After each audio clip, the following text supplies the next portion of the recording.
ఓం శ్రీ గురుభ్యో నమః.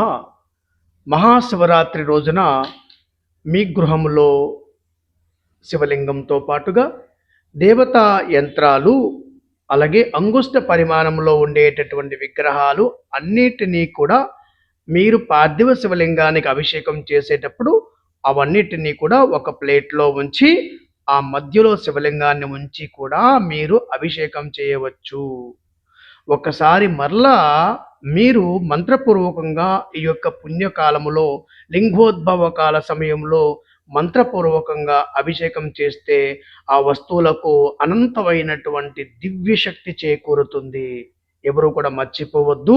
మహాశివరాత్రి పర్వదినాన లింగోద్భవ కాల సమయంలో మీ గృహంలో ఉండేటటువంటి సమస్తమైనటువంటి దేవతా విగ్రహాలకు, యంత్రాలకు పార్థివ శివలింగంతో సహా అభిషేకం చేయండి. మహాదేవుడి యొక్క అనుగ్రహం చేత మీ వ్యవహారాలన్నిటిని కూడా సంపూర్ణంగా విజయవంతం గావించుకోండి. మీ అందరికీ కూడా మహాశివరాత్రి శుభాకాంక్షలు. శుభం భవతు.